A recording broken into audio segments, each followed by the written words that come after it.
water was already past the fence line when the first truck slowed on the county road. Men stood in the rain with their hands shoved in their pockets, staring at a stretch of muddy bank that refused to move, even as the current tore at everything around it. Thin trunks, barely taller than a grown man, bent low under the weight of the flood and did not break. Nobody standing there that morning could explain what they were looking at. Only that 6 months earlier, they had laughed at the girl who put them there, but by the time the water pulled back from Coldwater Creek, half of Wexford County would be talking about what a 13-year-old girl had done with a handful of cuttings and a grandmother's handwriting. Sadie Callahan was 13 years old, and she didn't ask anyone in Wexford County, Kentucky for permission. Nobody asked her opinion, and she didn't offer it. She just kept coming back, day after day, toward something only she could see. If stories about quiet determination and the land people fight to save mean something to you, subscribe and join us every day for another true-feeling story from the American countryside. Drop a comment below and tell us where in the world you're watching from tonight. The Callahan farm sat on 110 acres of rolling Kentucky ground, corn on the high fields and pasture running down toward the low country, where Coldwater Creek cut a slow, winding line through the property before it left Callahan land for good. The farmhouse had stood since 1948, white clapboard gone soft gray at the corners, a porch that sagged in the middle from 70 years of boots. Walter Callahan was 68, a widower with a trimmed gray beard and a straw hat he wore from March to November. And he ran the place now mostly alone, with Sadie beside him most afternoons after school let out. Eleanor Callahan had been gone for 3 years. She lived on in a photograph on the mantel, a young woman squinting into Kentucky's sun with a hoe over one shoulder, and in a leather-bound ledger that Walter kept in the top drawer of the roll-top desk, half farm accounts and half something closer to a diary. The ink had faded to a soft brown in places, and the pages smelled faintly of the cedar drawer they'd sat in for years. Sadie had read pieces of it before, mostly by accident, mostly on rainy afternoons when there was nothing else to do. She hadn't yet read it the way she would that October. Supper at the Callahan table was quiet most nights, just the two of them and the sound of the wind working at the porch shutters. But it hadn't always been that way. Walter still set 2 extra places out of habit on Sundays before catching himself. Sadie had learned not to mention it, the same way she'd learned which of her grandfather's silences meant he wanted to talk and which ones meant he didn't. The problem with Coldwater Creek had been going on so long that nobody on the farm called it a problem anymore. They called it the creek doing what creeks do. Every spring the water came up fast off the higher ground, and every spring it took another foot, sometimes 2, off the outside bend of the bank behind the lower pasture. Fence posts that used to stand solid ground now hung out over open air, their bottoms exposed like teeth. Walter had lost count of how many times he'd moved that fence line back. A contractor had come out once, years earlier, and quoted a number for riprap and grading that Walter didn't repeat out loud, just folded the paper and put it in a drawer. After that, nobody brought it up. The creek would do what the creek did, and the Callahans would keep giving it ground, a little at a time, the way they always had. It was Sadie who finally sat down with the ledger on purpose. She was seeking a distraction from the poor grade she'd earned on a math exam, an evening she didn't want to explain to her grandfather. She found instead, tucked between rows of feed costs and calving dates from 3 decades back, a page in Eleanor's slanted handwriting that had nothing to do with money.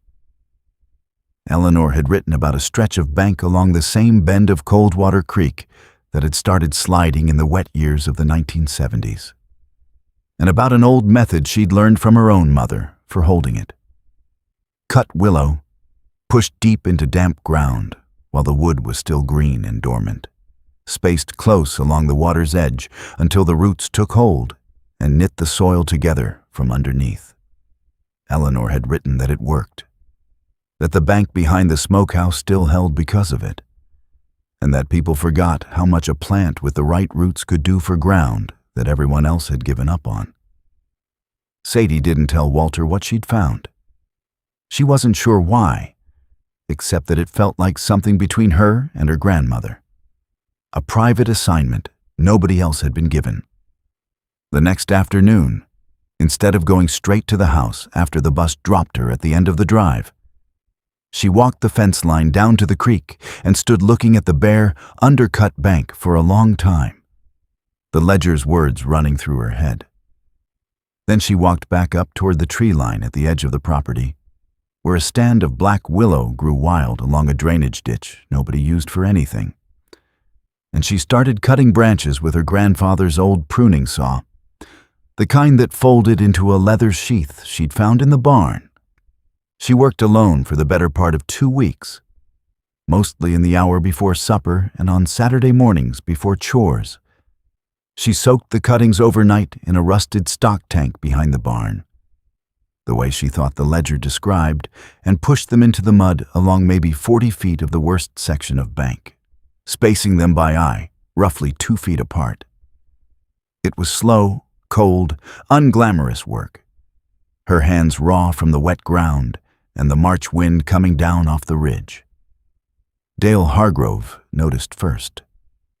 He farmed the place next door with his brother Roy, and he'd known Sadie since she was in diapers, which in his mind gave him license to say what he thought. He drove past on the county road one afternoon, saw the thin sticks poking up out of the mud, and laughed loud enough that Sadie heard it from 30 yards off. "Girls decorating the creek," he told Roy that evening, and the story made its way, the way small things do in a small county. Until 3 different people mentioned it to Walter at the feed store, without any of them quite saying it to be unkind, only sharing something they found funny. Walter didn't laugh, but he didn't understand it either.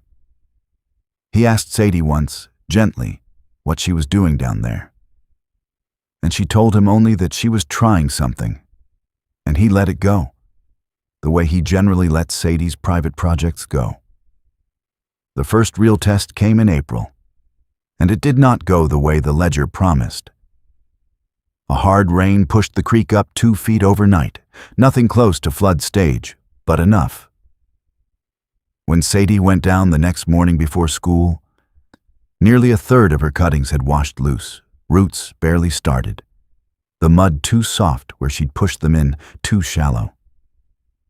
She stood at the edge of the water in her boots, counting the gaps in what had looked 3 days earlier like a plan. She went back to the ledger that night and read it more carefully than she had the first time. Eleanor had written more detail than Sadie remembered. Cuttings needed to go in at least 18 inches deep, angled slightly downstream instead of straight down, so the current worked with the wood instead of against it. And they needed to be planted while still fully dormant, before the buds broke or the green growth would draw water the roots hadn't caught up to yet. Sadie had gone shallow, and she'd gone in too late in some spots, after the willows in the ditch had already started to bud. She spent the following weekend replacing what she'd lost, this time driving each, cutting down with a length of rebar first to open a hole, then pushing the willow in behind it, packing the mud tight around the base, working the angle the way the ledger described. She added a second row above the first, staggered, so that if the lower line failed, the upper one might still hold. By the time she finished, she'd put in just over 90 cuttings along 50-some feet of bank, and her hands had blistered twice over. Through May and June, the willows leafed out, thin and unimpressive, easy to mistake for weeds if a person didn't know what they were looking at. Dale still made his comment when he drove by, though it had gotten shorter, more habit than joke. Walter watched the little green shoots without much comment of his own, though Sadie noticed he'd started walking down that way most evenings, hands in his pockets, saying nothing. The storm came the second week of October. 3 days of rain stacked on ground already soaked from an unusually wet September. And on the third night, Coldwater Creek came up faster than anyone on either the Callahan or Hargrove place could remember. Walter checked the gauge nailed to the old bridge post at 11 that night and found the water 4 feet above where it had stood that morning. By first light, it had crested nearly 6 feet over normal, tearing at every unprotected bank along its length, carrying whole sections of pasture downstream in brown, churning water. The bend behind the smokehouse, the stretch Eleanor's generation had planted, held exactly as the ledger said it would. And 40 feet downstream, Sadie's planting held too. The willows, still barely taller than a person, bent flat under the current and did not tear loose. Their roots by then knit deep enough into the bank to keep the soil from going anywhere. On either side of her planted stretch, ground that had no roots in it lost close to 3 feet of bank in a single night, fence posts and all. The brown water carrying topsoil, fence wire, and one whole corner post downstream before dawn.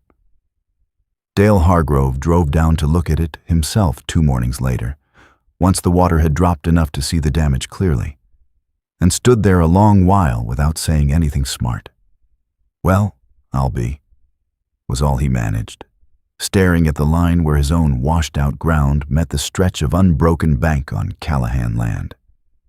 Roy didn't say anything at all.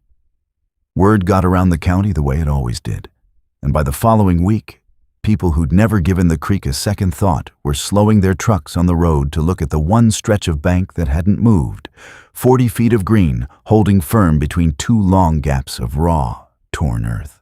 Walter didn't say much about it either, not directly. But that winter, when Sadie asked if she could plant another 200 feet the following spring, he didn't ask her to explain herself. He just told her where to find more rebar.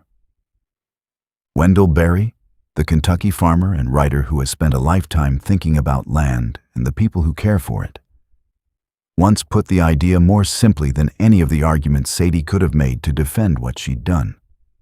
The earth is what we all have in common. Eleanor Callahan had understood that, decades before her granddaughter ever opened that ledger, and she'd left the knowledge behind in her own handwriting, waiting for someone patient enough to read it twice. The real harvest that October wasn't the bank that held, though it held. It was a 13-year-old girl learning that some of the most valuable things on a farm are buried in old drawers, written by people who are no longer around to explain them, waiting for someone willing to do the quiet work of listening. What's a lesson your own family passed down that turned out to matter more than you expected? Tell us in the comments below, and if stories like Sadie's stay with you, subscribe so you don't miss the next one. If you'd like to go deeper into stories like this one, we've got an ebook waiting for you in the description below, full of the kind of old, practical wisdom that farms like the Callahans were built on. We'll see you tomorrow with another story from the American countryside.